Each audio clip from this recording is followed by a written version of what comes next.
Hello everyone, welcome to our YouTube channel Shiksha Alliance. Today we are going to start our daily current affairs session in which we will cover important news from several newspapers, PIB and various government sources. So let's begin our session. Our first topic is cardamom sample exceeding the level of insecticide residue. जो cardamom का sample है उसमें exceed कर रहा है जो level होना चाहिए था इंसेक्टिसाइड रेसिड्यू का, तो हम जानेंगे इसके बारे में डिटेल्स में. A sample of cardamom supplied by the contractor for use at the Sabarimala content insecticide residue exceeding the maximum residue limit stipulated by the food safety and standard contaminant toxin and residue regulation. जो sample था cardamom का जिसको supply किया गया था contractor के द्वारा उपयोग के लिए सबरीमाला में, उसमें जो इंसेक्टिसाइड का रेसिड्यू है वो एक्सीड कर रहा है जो मैक्सिमम रेसिड्यू लिमिट है जिसको स्टिपुलेट किया गया है food safety and standard regulation के द्वारा. According to test report, the sample contained insecticide residue, fipronil, tibuconazole and imidacloprid. जो टेस्ट रिपोर्ट है इसमें बताया गया है कि जो सैंपल है वो कंटेन कर रहा है इंसेक्टिसाइड के रेसिड्यू को, जैसे कि आपको उसमें पाया गया है फिब्रोनिल, टिबुकोनाजोल और इमिडाक्लोप्रिड. कैल्डेमम के बारे में हम जान ले, ये इंपॉर्टेंट है. कहाँ पे पाया गया था ये इंसेक्टिसाइड रेसिड्यू का लिमिट अधिक, ये आपको पता चल गया ब्रीफली, ये बहुत है, मोर देन इनफ है. अब कैल्डेमम के बारे में हम जान लेते हैं. कैल्डेमम आपका एक स्पाइस है जो कि बनता है सीड पोट से वेरियस प्लांट के जिंजर फैमिली के. कैल्डेमम पोट जो है वो स्पिंडल शेप के होते हैं और ट्रायंगुलर क्रॉस सेक्शन होता है. इनका दो मेन टाइप है कैल्डेमम का. कौन कौन सा? ब्लैक कैल्डेमम और ग्रीन कैल्डेमम. और जो आपका व्हाइट कैल्डेमम है जो कि ब्लीच वर्जन होता है ग्रीन कैल्डेमम का ही, यानी व्हाइट कैल्डेमम अलग नहीं है, ब्लीच वर्जन है ग्रीन कैल्डेमम का ही, तो इसमें आपको कंफ्यूज नहीं होना है. Species used for cardamom are native throughout tropical and subtropical Asia. The first reference to cardamom are found in Sumer and in the Ayurvedic literature of India. जो species use होता है कैल्डेमम में वो नेटिव है पूरे ट्रॉपिकल और सब tropical Asia के लिए. जो पहला रेफरेंस है कैल्डेमम का वो पाया गया है सुमेर पे और आयुर्वेदिक लिटरेचर में भारत के. Blissful hygienic offering to God Bhog encourage places of worship to adopt and maintain food safety and hygiene in the preparation, serving and sale of prasad. जो आपका भोग है blissful hygienic offering to God, ये encourage करता है कि जो place of worship है वो अडॉप्ट करे, मेंटेन करे फूड सेफ्टी एंड हाइजीन को, प्रिपरेशन, सर्विंग और सेल के लिए प्रसाद का. नेक्स्ट टॉपिक हमारा Silent Valley bird species go up to 175. तो जो साइलेंट वैली में बर्ड स्पीसीज था वो आपका बढ़ के 175 हो चुका है. जानेंगे हम इसके बारे में. फिर साइलेंट वैली नेशनल पार्क कहाँ लोकेटेड है इसको भी हम समझेंगे. A bird survey conducted at the Silent Valley National Park identified 141 species, of which 17 were new. So far, 175 species of birds have been spotted in Silent Valley. जो एक bird survey conduct किया गया था साइलेंट वैली नेशनल पार्क में, जिसमें identify किया गया 141 species को, जिसमें 17 जो थे न्यू है. अभी तक क्या है 125 स्पीसीज जो बर्ड्स के उनको स्पॉट किया गया है साइलेंट वैली पे. This survey it is 30th anniversary of the first bird survey in silent valley. और ये जो सर्वे था आपका ये 30th एनिवर्सरी था फर्स्ट बर्ड सर्वे का जो आपका हुआ था साइलेंट वैली का. उसके बाद से अभी तक में bird species found in silent valley national park. तो हम जानेंगे बर्ड स्पीसीज जो कि पाया गया है साइलेंट वैली नेशनल पार्क में, इसके बारे में. Brown wood owl, banded bay cuckoo, Malabar wood shrike, white throated kingfisher, Indian nightjar, jungle nightjar and large cuckooshrike were among the 17 species newly identified in the Silent Valley. तो जो आपका brown would all है, बैंडेड bay Kuku हो गया, Malabar would shrike हो गया, white throated Kingfisher हो गया, इंडियन नाइटजार, जंगल नाइटजार और लार्ज कुकू श्राइक जो है ये 17 स्पीसीज में से है जिनको न्यूली आइडेंटिफाई किया गया है साइलेंट वैली पे. Silent Valley has several species endemic to high elevation area like Nilgiri loxingtrus, Nilgiri flowerpecker, brown chicked floret, black and orange flycatcher, grey-headed canary flycatcher, greenish warbler, common chipchap, Tytler leaf verbal, shine Falcon, Nilgiri would pigeon and Malabar whistling thrust. ये सारे जो है species है जो कि endemic है, high elevation area में ही पाए जाते हैं. साइलेंट वैली नेशनल पार्क के बारे में जान ले. This park is located in the Nilgiri Hills. It is situated at the core of Nilgiri Biosphere Reserve. ये जो पार्क है आपका ये लोकेटेड है नीलगिरी हिल पे, ये आपका सिचुएटेड है कोर जो है आपका नीलगिरी बायोस्फीयर रिजर्व का वहां पे. Silent Valley is home to largest population of lion, tailed macaque and endangered primate species. तो साइलेंट वैली है आपका ये होम है लार्जेस्ट जो पॉपुलेशन है आपका लायन, टेल मैकाउ का, और ये इंडेंजर प्राइमेट स्पीसीज है. River Kunti descend from Nilgiri hills and ट्रेवर्स the entire length of valley. और जो आपका रिवर कुंती है ये डिसेंड करते हैं नीलगिरी हिल से और ट्रेवर्स करती है जो आपका इंटायर लेंथ है वैली का. वहां पे आप यहाँ पे देख सकते हैं जो लोकेशन है अलग अलग नेशनल पार्क या सेंचुरी का। ये आपका टॉप में वाइल्ड लाइफ सेंचुरी हो गया, वाइनस वाइल्ड लाइफ सेंचुरी। ये आपका साइलेंट वैली नेशनल पार्क का लोकेशन है, जिसके बारे में अभी हम लोगों ने तो डायरेक्ट क्वेश्चन फ्रेम किया जा सकता है कि ये किस स्टेट में है, तो केरला में। इधर आप पेरियाल नेशनल पार्क देख सकते हैं, उसके ऊपर आपका इराविकुलम नेशनल पार्क हो गया। नेक्स्ट टॉपिक है हमारा voluntary vehicle fleet modernisation programme. तो जानेंगे हम VVMP प्रोग्राम के बारे में, voluntary vehicle fleet modernisation programme. As per the ministry of road transport and highway, 11 state and union territory have joined the national single window system for the voluntary vehicle fleet modernisation programme. जो ministry of road transport and highway है, उनके अनुसार 11 state और UT ऐसे है जिन्होंने join कर लिया है नेशनल सिंगल विंडो सिस्टम को voluntary vehicle fleet modernisation programme के लिए। It will encourage private investment in the ecosystem for car recycling. ये encourage करेगा प्राइवेट इन्वेस्टमेंट को इकोसिस्टम में कार रिसाइकलिंग के लिए। National single window system was created by DPIIT, ministry of commerce and industry. तो आपका नेशनल सिंगल विंडो सिस्टम था, इसको क्रिएट किया गया था department of promotion of internal trade के द्वारा, मिनिस्ट्री ऑफ कॉमर्स और इंडस्ट्री के। What is vehicle scrapping policy? Vehicle scrapping policy क्या, हम इसको भी समझते हैं। The vehicle scrapping policy is a government funded program to scrap old and unfit vehicle and replace them with modern and new vehicle on Indian road. The primary goal of the policy is to create an ecosystem for phasing out unfit and polluting vehicle to achieve a low carbon footprint in the country.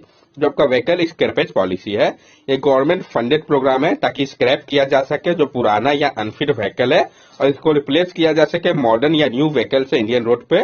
Main goal जो है इस policy का कि create किया जाए एक ऐसा ecosystem को जहां पर फेज आउट किया जाए अनफिट या पॉल्यूटिंग व्हीकल को, ताकि अचीव किया जा सके लोअर कार्बन फुटप्रिंट को कंट्री के लिए।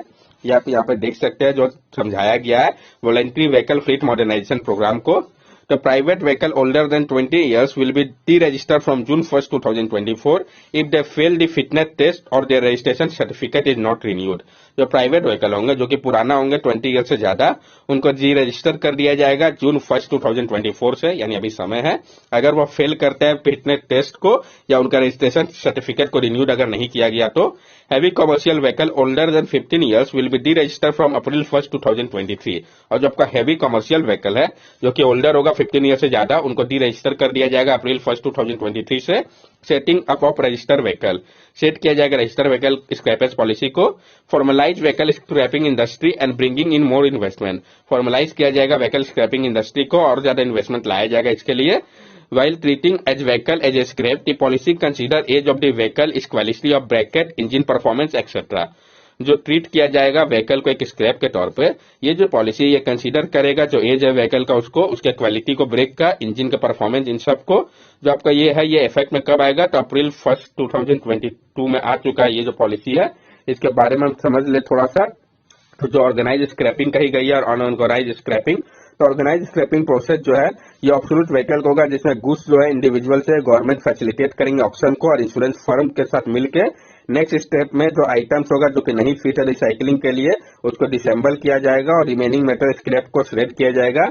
हेवी ड्यूटी मैग्नेट जो है इसका उपयोग किया जाएगा शॉर्ट करने के लिए फेरस मेटल को, जैसे कि आयरन हो गया, नॉन फेरस मेटल से, एल्यूमिनियम और कॉपर से। जो फेरस और नॉन फेरस होंगे, अदर रिमेनिंग पार्ट जो होगा उसको बेचा जाएगा ई कॉमर्स पोर्टल पे। और जो अनऑर्गेनाइज स्क्रैपिंग होगा उसमें क्या होगा, ये एक ह्यूज मार्केट है, लेकिन व्हीकल सिंपली डिसेंबल किया जाता है। यहाँ पे टिपिकली रिसाइकल नहीं किया जाता है सोर्स पे, बल्कि बेच दिया जाता है स्क्रैप डीलर को। कुछ जो है इसमें से डंप यार्ड में भेज दिए जाते हैं। अबेंडन व्हीकल की अगर हम बात करें तो जो कोई डेडिकेटेड पॉलिसी नहीं है स्क्रैप करने के लिए अबेंडन व्हीकल को अभी तक, लेकिन एक कॉन्फिस्केटेड है कि व्हीकल जो कि पुलिस स्टेशन या ओपन ग्राउंड में होगा उनके लिए कहा गया है। ये आप देख सकते हैं जो व्हीकल स्क्रैपिंग है बता रहा है क्या बेनिफिट होगा व्हीकल स्क्रैपिंग का। तो 25 से 30% जो है ये कट करेगा व्हीकुलर पॉपुलेशन को, बेटर फ्यूल का एफिशिएंसी हो जाएगा, सेफ्टी फीचर जैसे कि एयर बैग, एबीएस, ये सब उसमें इंक्लूड होगा। ये बूस्ट करेगा मैन्युफैक्चरिंग सर्विस सेक्टर को।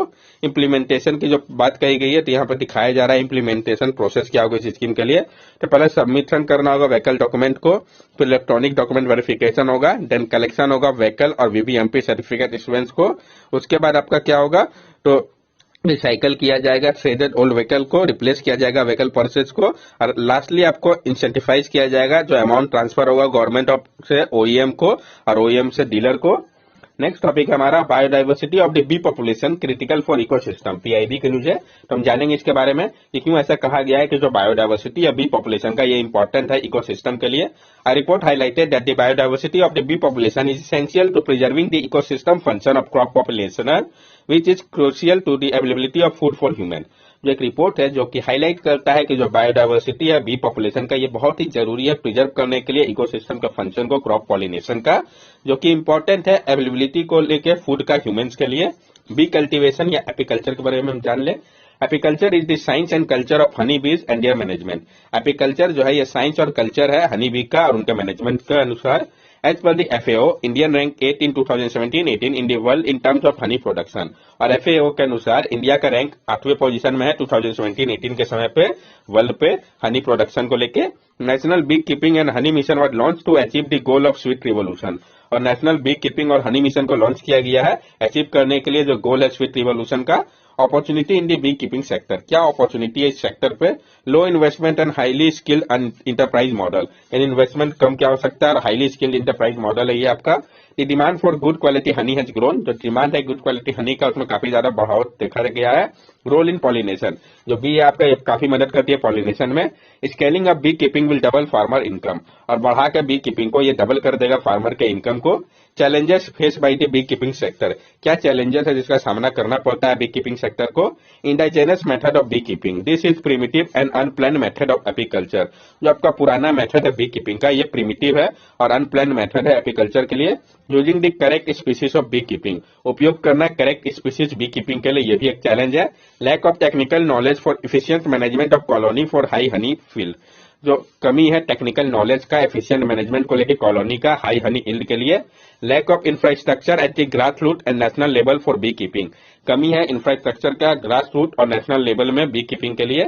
Poor quality control for the production of honey, contaminated not only by the use of sugar syrup in processing but also through pesticide and antibiotic use। और जो poor quality control है production को लेकर हनी का ये भी एक बहुत बड़ा चैलेंज है। जो कॉन्टेमिनेटेड है सिर्फ यही नहीं है बल्कि उपयोग किया जाता है शुगर सिरप का प्रोसेसिंग के दौरान और साथ साथ पेस्टिसाइड और एंटीबायोटिक का भी, जो कि बहुत ही गलत है और बहुत ही हार्मफुल है। Availability of genetically superior queen for increase honey production, जो अवेलेबिलिटी है जेनेटिकली सुपीरियर क्वीन का इंक्रीज करने के लिए हनी प्रोडक्शन को। Lack of sufficient financial help from government and lending institution for the development of beekeeping, जो कमी है सफिशिएंट फाइनेंशियल मदद का गवर्नमेंट और लैंडिंग इंस्टीट्यूशन से डेवलप करने के लिए बी कीपिंग को। और no control on the use of pesticide by farmer leading to death of bee colonies in field location, और कोई भी कंट्रोल नहीं है जो उपयोग होता है पेस्टिसाइड का फार्मर के द्वारा जिस कारण मृत्यु होती है बी कॉलोनीज की फील्ड लोकेशन के पास। ये सारे कुछ चैलेंजेस है जिसको टैकल करना बहुत ही जरूरी है। Recommendation made by beekeeping development committee under Vivek Debroy, क्या रिकमेंडेशन किया गया बी कीपिंग डेवलपमेंट कमेटी के द्वारा विवेक डेबोरॉय के नेतृत्व में? ये जो कमेटी था इनका नेतृत्व किसने किया? विवेक डेबोरॉय ने। क्या रिकमेंडेशन है उसको हम समझते हैं। Plantation of be friendly flora eight appropriate places and engaging women self help group in managing such plantation, यानी जो प्लांटेशन है बी के फ्रेंडली फ्लोरा का अप्रोप्रिएट प्लेसेस में करने की आवश्यकता है और इंगेज करना होगा वुमेन सेल्फ हेल्प ग्रुप को कि वो मैनेज करे इस टाइप के प्लांटेशन को।